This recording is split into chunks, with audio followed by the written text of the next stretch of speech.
Hey everyone, welcome to Pro PCS. I hope you all are doing good, staying safe and preparing well for your upcoming examinations as well. तो एक बार फिर आप सभी का स्वागत है प्रो पीसीएस के इस नए वीडियो में। और आज के इस वीडियो में हम बहुत ही महत्वपूर्ण विषय पर चर्चा करने वाले हैं।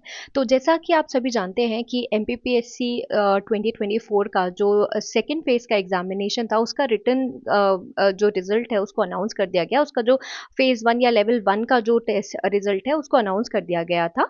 और इसके साथ साथ जो फेज 1 के एग्जामिनेशन है उनका भी रिजल्ट जो है अभी तक पेंडिंग है, जिसका एग्जाम 1 जून 2025 को कंडक्ट कराया गया था। ठीक है। अब यहाँ पर क्वेश्चन मार्क ये था कि जब तक हाईकोर्ट का ऑर्डर नहीं आ जाता तब तक क्या कंप्लीट आपका जो 2024 का एमपीपीएससी असिस्टेंट प्रोफेसर का वैकेंसी है उसका रिटर्न एग्जाम का भी रिजल्ट, यानी उसका जो एग्जाम 1 जून को कंडक्ट किया गया था, क्या उसका भी रिजल्ट नहीं आएगा, या ऐसा होगा कि जो फाइनल रिजल्ट है वो होल्ड पर रहेगा जब तक कोर्ट का आदेश नहीं आ जाता। तो अगर आप यहाँ पर इस आर्टिकल को देखें, ये आर्टिकल दैनिक भास्कर न्यूज़पेपर में आया हुआ है। और अगर एक नेशनल लेवल के न्यूज़पेपर में एक आर्टिकल आ रहा है तो वो ट्रस्टेड सोर्सेज से मिली जानकारी के आधार पर ही होगा। और यहाँ पे अलग से कोट किया गया है कि पीएससी के ओएसडी डॉक्टर रविंद्र पंचभाई का कहना है कि 2025 के अंत तक सारी जितनी पेंडिंग परीक्षाएं हैं उनको फाइनलाइज किया जाएगा। मतलब उन सभी के जो जितनी भी लंबित परीक्षाएं हैं उन सभी के परिणाम जो है वो घोषित किए जाएंगे। ठीक है। अब यहाँ पर ध्यान से देख लीजिए कि अब मैंने ये पॉइंट को हाईलाइट भी यहाँ पे किया हुआ है कि प्राथमिकता में असिस्टेंट प्रोफेसर भर्ती परीक्षा 2024, मेडिकल ऑफिसर भर्ती और राज्य सेवा सेवा परीक्षा 2025 के इंटरव्यू होंगे। ठीक है। तो अगर आप यहाँ पर ध्यान दें, यहाँ पे लिखा हुआ है पीएससी जो है वो कोर्ट की अनुमति का इंतजार कर रहा है और सभी परीक्षाओं के जो इंटरव्यू हैं वो अगले साल जनवरी से मई के बीच में होंगे। यानी ये एक इंडिकेशन है कि आपका जो रिजल्ट है वो जल्दी आ सकता है। ठीक है। और आने के साथ साथ अगर आप यहाँ पर देखें, क्लियर यहाँ पे मेंशन किया गया है कि जनवरी से लेकर जनवरी 2026, अगर आप देखें जनवरी 2026 से लेकर मई 2026 के बीच में सारे इंटरव्यू जो है वो पीएससी कंप्लीट करेगा। हालांकि इसमें सिर्फ असिस्टेंट प्रोफेसर की बात नहीं की गई है। ठीक है। बट आप देखिए प्राथमिकता में असिस्टेंट प्रोफेसर भर्ती 2024 रहेगी। ठीक है। आप यहाँ पर देखें, या अगर आप इस आर्टिकल को डिटेल में पढ़ेंगे तो यहाँ आपको दिखेगा कि पीएससी के समक्ष असिस्टेंट प्रोफेसर भर्ती 2024 के 23 विषयों और मेडिकल ऑफिसर के 890 पदों के इंटरव्यू करवाने का दबाव रहेगा। ठीक है। और यहाँ पे स्पेसिफिकली लिखा है, साथ ही अभी फूड सेफ्टी ऑफिसर का एग्जाम भी 14 दिसंबर को होने वाला है, उसका इंटरव्यू भी जो है वो जनवरी 2026 से लेकर मई 2026 के बीच में संपन्न किया जाएगा।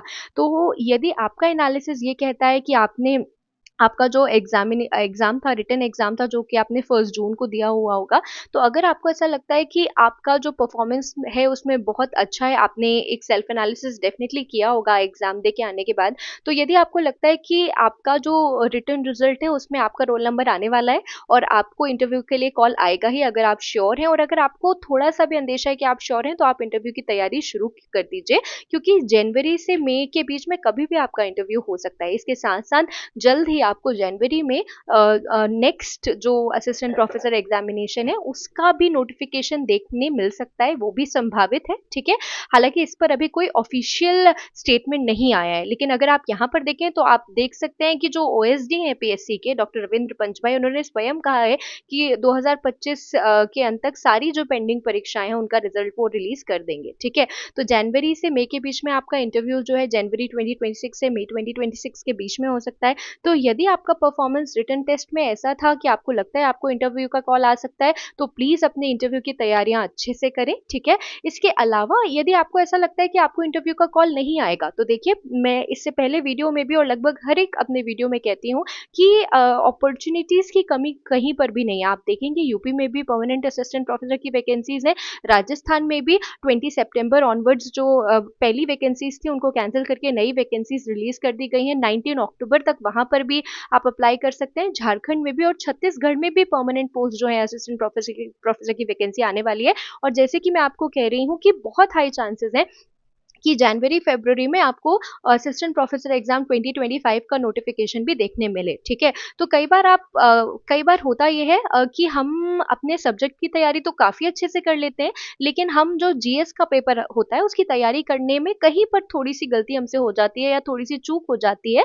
तो कोशिश ये कीजिए कि आप अपनी तैयारी को बैलेंस रखें, चाहे आप सीजी का पीएससी का एग्जाम में सीजी पीएससी से असिस्टेंट प्रोफेसर का एग्जाम दें, झारखंड पीएससी से दें, यूपी पीएससी से दें, जीएस को भी समय देना ज़रूरी है। कई बार आप ऐसा करते हैं कि आप पूरा का पूरा जो अपना एफर्ट है या ध्यान है वो आपके सब्जेक्ट पे डालते हैं, वो देना चाहिए, वो बिल्कुल ज़रूरी है। लेकिन इसका मतलब ये नहीं कि आपके पेपर का जो एक और अहम हिस्सा है आप उसको बिल्कुल सिरे से नकार दें या उस पर ध्यान ही ना दें। उससे होता क्या है कि आपका जो ओवरऑल रिटन रिजल्ट है, आपकी जो परफॉर्मेंस उस पे असर पड़ता है, ठीक है? तो अगर आप चाहते हैं कि रिटन में आपको एक लीड मिल जाए तो उसके लिए प्लीज़ मेरी सलाह मानिए कि जीएस के साथ-साथ अपने सब्जेक्ट के साथ-साथ आप जीएस को भी प्रॉपर टाइम दीजिए, ठीक है? ऑलराइट। इसके अलावा यदि आपको कोई क्वेरी है, आप इसके अलावा किसी विषय पर जानकारी चाहते हैं तो प्लीज़ अपने विचार कमेंट बॉक्स के माध्यम से हमें बताएँ। हम उन्हें एड्रेस करने की जल्द से जल्द कोशिश करेंगे, ठीक है? तो चलिए मिलते हैं अगले वीडियो में। तब तक के लिए अपना ध्यान रखिए, तैयारी करते रहिए और खुद को नकारात्मकता से दूर रखिए। नमस्कार।